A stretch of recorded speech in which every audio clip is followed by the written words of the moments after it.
할렐루야, 성도 여러분 모두 반갑습니다. 8월 20일 목요일 아침 말씀 묵상입니다. 오늘 하루를 여는 첫 찬송은 261장 이 세상의 모든 죄를 찬송 올려드립니다.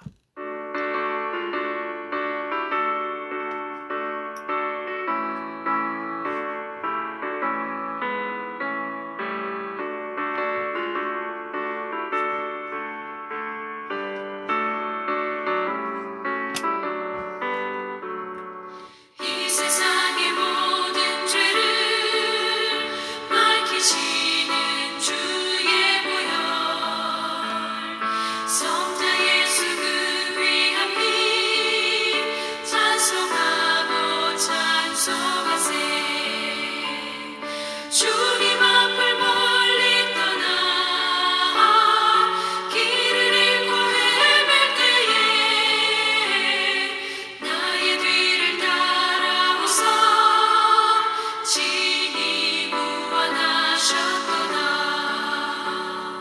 흰 눈보다도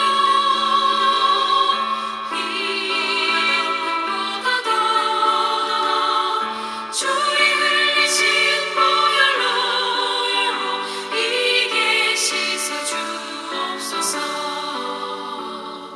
가시관을 쓰셨으니 피로 얼굴 물드셨고 십자가의 모진 고통 나를 위해 당하셨네. 말로 형용할 수 없는 구세주의 구속하신 그 은혜와 크신 사랑 찬송하고 찬송하세. 흰 눈보다도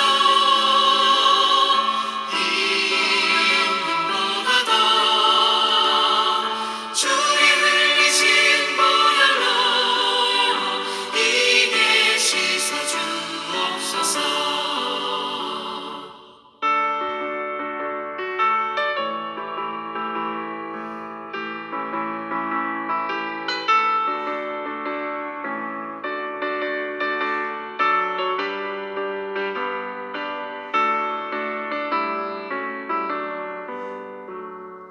아버지를 멀리 떠나 바른 길을 저버리고 여러 가지 죄악으로 주문받지 되었으니 물 같은 것 가지고는 씻을 수가 아주 없네. 주여 귀한 몸의 피로 날 정결케 하옵소서.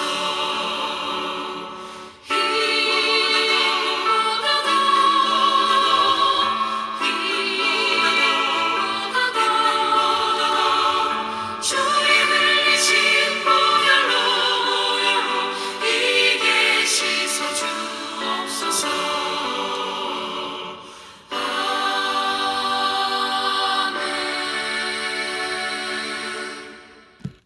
오늘 주시는 하나님의 말씀은 에스겔 43장 13절에서 27절의 말씀입니다. 함께 성경을 읽으십시다. 제단의 크기는 이러하니라. 한 자는 팔꿈치에서부터 손가락에 이르고 한 손바닥 넓이가 더한 것이라. 제단 밑받침의 높이는 한 척이요 그 사방 가장자리의 너비는 한 척이며 그 가로 돌린 턱의 너비는 한 뼘이니 이는 제단의 밑받침이요 이 땅에 닿은 밑받침 면에서 아래층의 높이는 두 척이요 그 가장자리의 넓이는 한 척이며 이 아래층 면의 2층의 높이는 네 척이요 그 가장자리의 넓이는 한 척이며 그 번제단 위층의 높이는 네 척이며 그 번제하는 바닥에서 솟은 뿔이 넷이며 그 번제하는 바닥의 길이는 12척이요 너비도 12척이니 네모 반듯하고 그 아래층의 길이는 14척이요 너비는 14척이니 네모 반듯하고 그 밑받침에 둘린 턱의 나비는 반척이며 그 가장자리의 너비는 한 척이니라. 층계는 동쪽을 향하게 할지니라. 그가 내게 이르시되 인자야 주 여호와께서 이같이 말씀하셨느니라. 이 제단을 만드는 날에 그 위에 번제를 드리며 피를 뿌리는 규례는 이러하니라. 주 여호와의 말씀이니라. 나를 가까이하여 내게 수종드는 사독의 자손 레위 사람 제사장에게 너는 어린 수송아지 한 마리를 주어 속죄물을 삼되 내가 그 피를 가져다가 제단의 뿔과 아래층 내 모퉁이와 사방 가장자리를 발라 속죄하여 제단을 정결하게 하고 그 속죄물에 수송아지를 가져다가 성전에 정한 쳐서 곧 성소 밖에서 불사를 찌며 다음 날에는 흠없는 순염소 한 마리를 번제물로 삼아들여서 그 제단을 정결하게 하기를 수송아지로 정결하게 함과 같이 하고 정결하게 하기를 마친 후에는 흠없는 수송아지 한 마리와 때 가운데 흠없는 수양 한 마리를 들이되 여호와 앞에 받들어다가 제사장은 그 위에 소금을 뿌려서 여호와께 번제로 드릴 것이며 7일 동안 매일 염소 한 마리를 갖추어서 속죄물을 삼고 또 어린 수송아지 한 마리 때 가운데에 숫양 한 마리 흠없는 것으로 갖출 것이며 이같이 7일 동안 제단을 위하여 속죄제를 드려 정결하게 하며 드릴 것이요 모든 날이 찬 후 제8일과 그 다음에는 제사장이 제단 위에서 너희 번제와 감사제를 드릴 것이라. 그리하면 내가 너희를 즐겁게 받아주리라. 주 여호와의 말씀이니라. 아멘. 성전을 다 보여주시고 이제 중요한 것을 보여주는데 성전 안에 중요한 이 번제단, 제단을 오늘 말씀하고 있습니다. 이 제사를 드릴 때에 그 중요한 단이 번제단이기 때문에 그래요. 제사가 회복되기 위해서는 먼저 이 제단이 세워지고 정결해야 했다라는 것입니다. 오늘 본문에서는 다른 내부 시설에는 상세히 얘기하지 않고 제단에 대해서만 설명하면서 제단을 강조하고 있습니다. 이 제사를 드릴 때 가장 중요한 게 번제단이에요. 왜 번제단이 중요하냐? 제사함을 받는 것으로 나의 죄를 대신한 희생 제물을 올려드리는 거기 때문이기 때문입니다.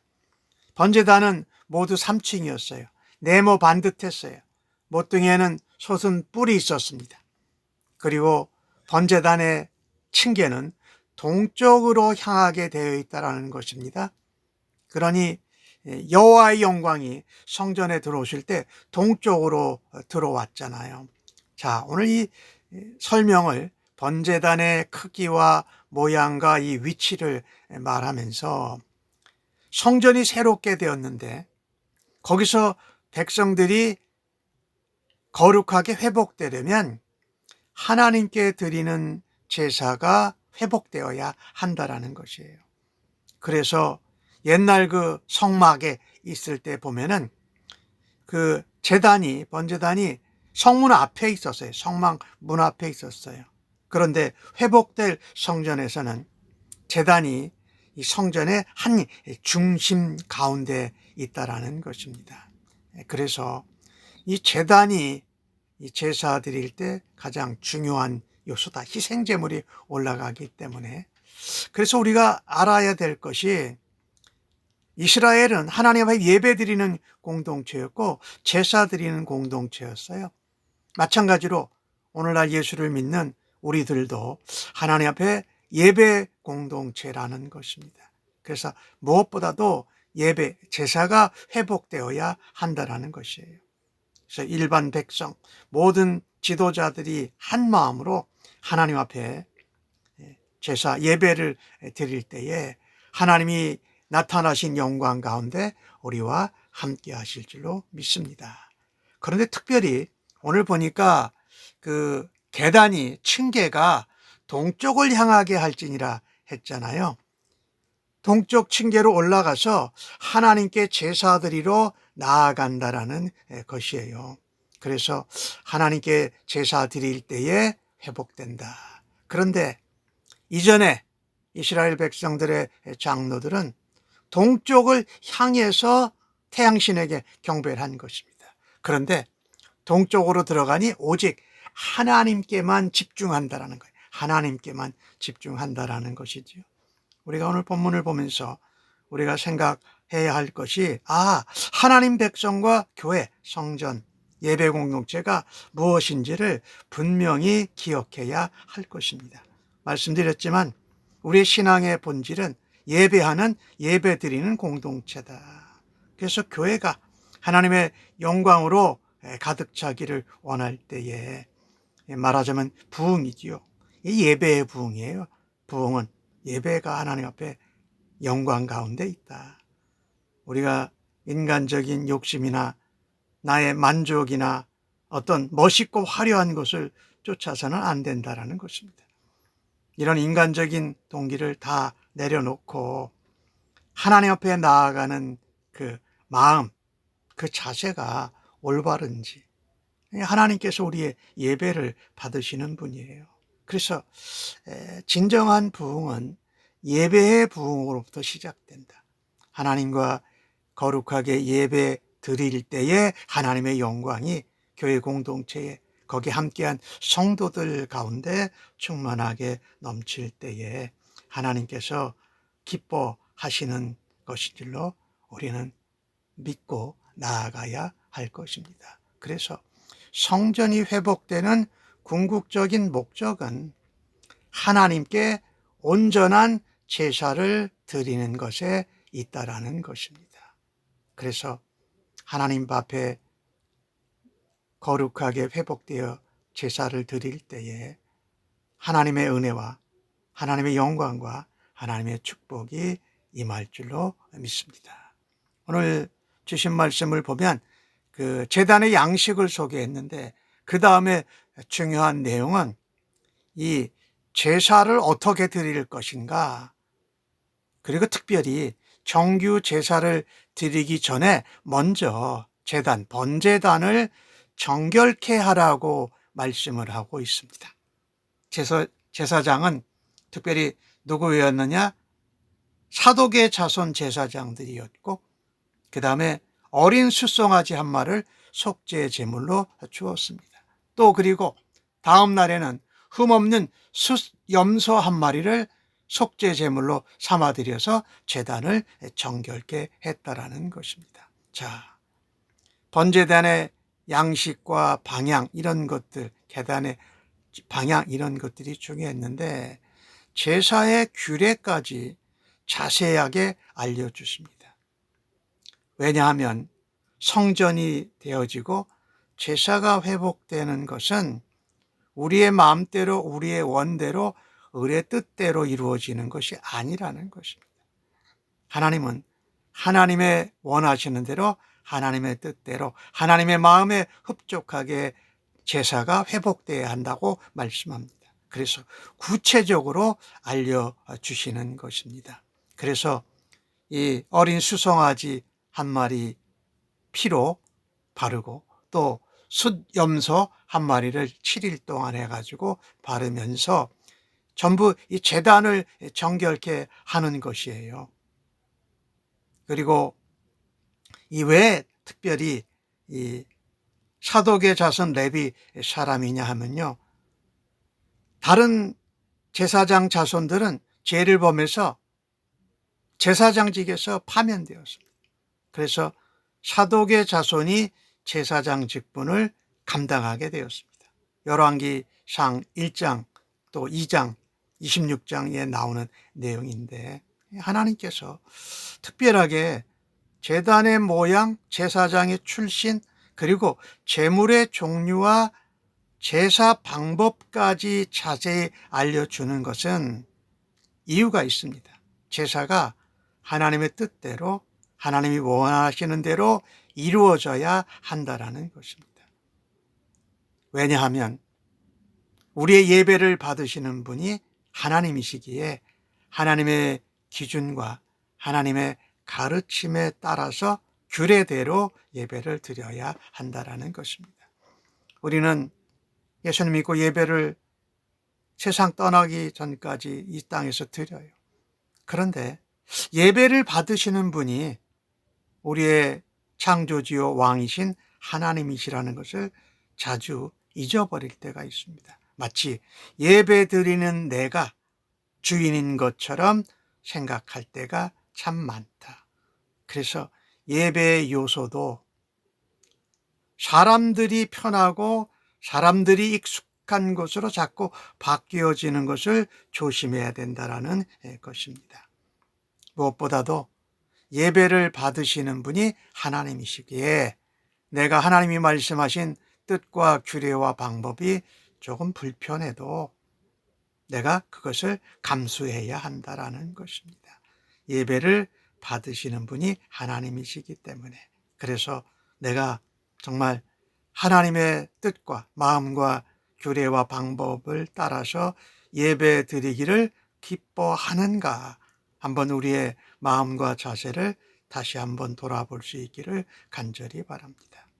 내가 편하고 내가 원하고 내가 필요한 것들을 찾기 시작하면은 사람의 욕심과 사람의 편함을 따라서 예배 드리게 되면은 예배가 하나님이 받으시는 게 아니라 내가 주인 되는 경우들이 있다라는 것을 우리가 돌아다 볼 수 있기를 간절히 바랍니다. 예배는 정결하고 거룩하게 하나님의 가르침대로 방법대로 드려야 하고, 그 예배 드린 삶이 우리 일상생활의 삶 속에서도 그와 같이 하나님이 말씀하시는 대로 하나님이 가르쳐 준 대로 살아가야 한다라는 것입니다. 오늘 예배를 드리는데 제일 먼저 드린 게 7일간 속죄제물을 드려요. 속죄제사를 드려요. 제단을 정결케 하는 것이지요. 이 제단, 이 번제단이 참 중요하다고 말씀드렸어요. 왜? 희생제물이 거기에 올라가기 때문에. 그래서 제단을 정결케 하기 위해서 속죄제물을 7일간 드리잖아요. 그리고 제사장은 거기에다가 제물에다가 소금을 넣어야 했어요. 소금은 부정을 제거한다는 의미에서 정결함을 의미를 하고 있습니다. 하나님께서 왜 이 제단을 먼저 정결케 하라고 하시느냐, 7일간. 그리고서 정식 번제, 감사제를 드리라고 하는 것입니다. 제단을 정결케 하는 이유가 왜 중요한가? 하나님과 하나님 백성과의 관계는 죄 때문에 깨어졌습니다. 그래서 제단을 쌓고 제물을 드릴 때에 제단이 먼저 정결하게 구별되어져야 거기에 드려지는 희생제물도 정결하게 회복될 수 있다라는 것입니다. 그래서 이 새로운 성전에서 새로운 제단에서 제사를 드릴 때에 언약을 새롭게 하는 것과 마찬가지라는 것입니다. 소금은 정결함을 말씀드린다고 그랬죠. 하나님이 이 약속을 이스라엘 백성과 친히 맺어주셨습니다. 모세 시대에도 제사 규정은 매우 상세하고 엄격했습니다.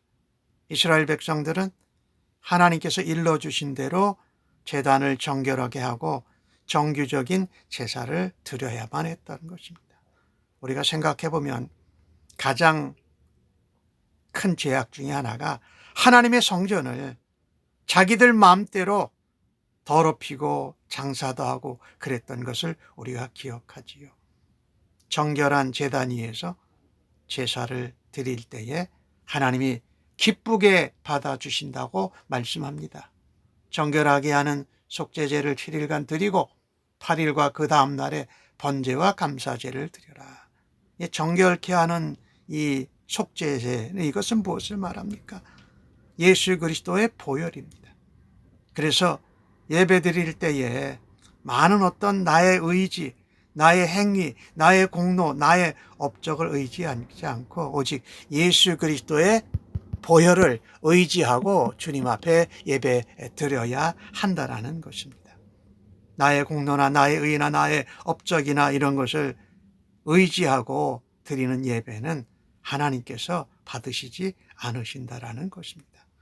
우리가 삶으로 생활 가운데 드려야 하는 영적인 예배도 마찬가지입니다. 사람들이 알아주고 인정하는 것을 삶의 기준, 예배의 기준으로 삼아서는 안 되고 우리가 따라야 할 것은 하나님이 말씀하신 기준입니다. 그래서 하나님이 우리의 기준이 되시고 하나님이 말씀하신 것을 우리가 따르고 행해서 예배 드려야 된다. 정결케 하는 속죄제가 7일이 되어지고 그러고 나서 번제, 전부를 태워서 드리는 나의 헌신 충성, 그리고 하나님 앞에 감사의 제사를 드리라는 것입니다. 하나님이 말씀하십니다. 예수 그리스도의 보혈을 의지해서 우리가 예배할 때에 정결하고 거룩한 가운데 하나님 앞에 나아갈 때에 하나님께서 우리의 제사와 예물과 예배를 받아 주시는 줄로 믿습니다. 그래서 하나님께 드리는 예배는 온전해야 합니다. 그 온전한 예배는 정결하고 거룩한 후에 우리의 충성과 헌신을 다하고 우리의 제사와 예배를 제물을 받아주신 하나님께 감사하는 모습이어야 한다라는 것입니다. 이렇게 하나님이 주신 규례대로 하나님의 가르치심대로 우리가 제사와 예배를 드릴 때에 하나님은 우리의 예배를, 우리의 제사를, 우리의 제물을 기쁘게 받아주십니다. 이 번제단의 제물은 아까 말씀드렸지요. 속죄 제물이 되신 예수 그리스도를 예표합니다. 우리 죄를 위해서 대속제물이 되어주신 예수님으로 인해 우리는 정결한 가운데 하나님께 제사하고 예배하고 화목하는 관계를 누리게 되었습니다. 이를 감사하는 하루가 되어지기를 간절히 바랍니다. 아멘. 기도하겠습니다. 하나님, 번제단에서 친히 희생제물이 되어주셔서 저희들을 정결케 해 주신 예수님 감사합니다. 거룩하고 정결한 제사 예배의 본을 다시 보면서 하나님 앞에 드리는 예배에 우리의 마음과 자세와 태도를 다시 한번 돌아다 봅니다. 오직 겸손함으로 하나님이 말씀하신 대로 주의 뜻대로 참되고 온전한 예배를 드리게 하여 주옵소서. 감사합니다. 예수님의 이름으로 기도합니다. 아멘.